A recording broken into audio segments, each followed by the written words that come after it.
Josco Jewellers. ഇനി സംശുദ്ധമായ സ്വർണം ചെറുപുഴയിൽ. ജില്ലാ അഗ്രി ഹോർട്ടിക്കൾച്ചറൽ സൊസൈറ്റി സംഘടിപ്പിക്കുന്ന കണ്ണൂർ പുഷ്പോത്സവത്തിന് കണ്ണൂർ പോലീസ് മൈതാനിയിൽ തുടക്കമായി. സ്പീക്കർ AN ഷംസീർ പുഷ്പോത്സവം ഉദ്ഘാടനം ചെയ്തു. കണ്ണൂർ നഗരത്തിൻ്റെ ഉത്സവമായ പുഷ്പോത്സവം തുടങ്ങി. ജില്ലാ അഗ്രി ഹോർട്ടിക്കൾച്ചറൽ സൊസൈറ്റിയും DTPCയും ചേർന്നാണ് പുഷ്പോത്സവം സംഘടിപ്പിക്കുന്നത്. 40ഓളം ഇനം ശുദ്ധജല സസ്യങ്ങൾ ഉപയോഗിച്ച് അക്വേറിയത്തിന്റെ മാതൃകയിലുള്ള ഡിസ്പ്ലേയാണ് പുഷ്പോത്സവത്തിന്റെ മുഖ്യ ആകർഷണം. കൃഷിവകുപ്പ്, ആറളം കരിമ്പം ഫാമുകൾ, സ്വകാര്യ നഴ്സറി സ്ഥാപനങ്ങൾ എന്നിവയുടെ പവലിയനുകൾ, പൂച്ചട്ടികൾ, മൺപാത്രങ്ങൾ, മാലിന്യ സംസ്കരണ സംവിധാനങ്ങൾ തുടങ്ങിയ സ്റ്റാളുകളും പുഷ്പോത്സവത്തിലുണ്ട്. സ്പീക്കർ AN ഷംസീർ പുഷ്പോത്സവം ഉദ്ഘാടനം ചെയ്തു. കണ്ണൂർ നഗരത്തിന്റെ ഒരു ഉത്സവമായി പുഷ്പോത്സവത്തിന് മാറാൻ കഴിഞ്ഞു. ബഹുമാനപ്പെട്ട ജില്ലാ കളക്ടർ ഇരിക്കുന്ന വേദിയിലായതുകൊണ്ട് ഇതിൽ കളക്ടർ വിചാരിച്ച കുറച്ച് സഹായങ്ങൾക്ക് ചെയ്തു കൊടുക്കാൻ പറ്റും. കളക്ടറാണ് DTPCയുടെ ചെയർമാൻ. DTPCയുമായി സഹകരിപ്പിക്കുക എന്ന് പറഞ്ഞാൽ ചില ഫണ്ടിങ്ങിനൊക്കെ നിങ്ങൾ സഹായിക്കാൻ പറ്റും. അങ്ങനെ വരുമ്പം ഇത് കുറച്ചുകൂടി ജനങ്ങൾക്ക് അനുഭവവേദ്യമാകുന്ന കാഴ്ചയായി മാറും. ടൂറിസം പ്രൊമോഷൻ്റെ ഉത്തരവാദിത്വം DTPCക്കാണ്. ഡിസ്ട്രിക്ട് ടൂറിസം പ്രൊമോഷൻ കൗൺസിൽ എന്നാണ് പേരെങ്കിലും അതിൽ ഞങ്ങൾക്കൊക്കെ വ്യത്യസ്ത അഭിപ്രായമുണ്ട്. ഡിസ്ട്രിക്റ്റിൻ്റെതാണ്. പലപ്പോഴും ഡിസ്ട്രിക്ട് ഹെഡ്ക്വാർട്ടറിൽ മാത്രം ഒതുങ്ങിപ്പോകുന്നു. അതിൽ തന്നെ ഇത്തരം പുഷ്പോത്സവങ്ങളെ ഫണ്ട് ചെയ്ത് സപ്പോർട്ട് ചെയ്യാൻ വന്നാൽ ഇവർക്കൊരു ആശ്വാസമാണ്. പക്ഷെ നിർഭാഗ്യവശാൽ അങ്ങനെ വരുന്നില്ല.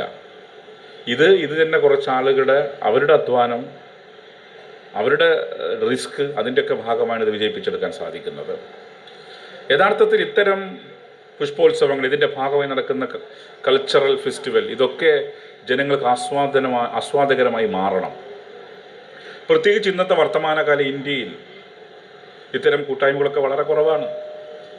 എത്ര കാലം ഇത്തരം കൂട്ടായ്മകൾ നമുക്ക് സംഘടിപ്പിക്കാൻ സാധിക്കുമെന്ന ആശങ്കയുള്ളൊരു പൊതുപ്രവർത്തനം ഞാൻ. നമുക്കിടയിൽ വർഗീയ ചിന്തകളും ജാതി ചിന്തകളും മതചിന്തകളും എല്ലാം ശക്തിപ്പെടുന്ന ഈ കാലത്ത് വർഗീയ ചിന്തക്കും ജാതി ചിന്തക്കും മതചിന്തക്കും അതീതമായി മനുഷ്യനെ ഒത്തൊരുമിപ്പിക്കാൻ സാധിക്കുന്ന ഇത്തരം കൂട്ടായ്മകളിലൂടെയാണ്. ജില്ലാ കളക്ടർ അരുൺ K. വിജയൻ അധ്യക്ഷത വഹിച്ചു. പത്മശ്രീ ജേതാവായ കർഷകൻ സത്യനാരായണ ബളേരിയെ ചടങ്ങിൽ ആദരിച്ചു. ഫെബ്രുവരി 19 പുഷ്പോത്സവം സമാപിക്കും. News bureau, Kannur. അമ്മു, നിനക്ക് ഓർമ്മയുണ്ടോ നിന്റെ കുട്ടിക്കാലം?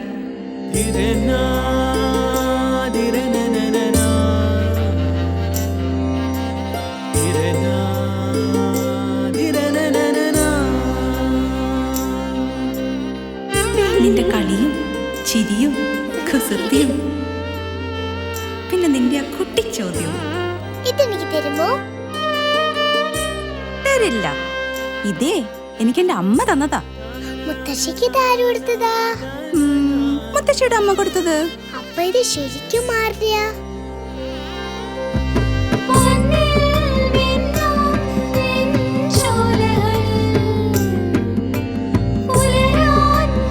ഇതെനിക്ക് തരുവോ?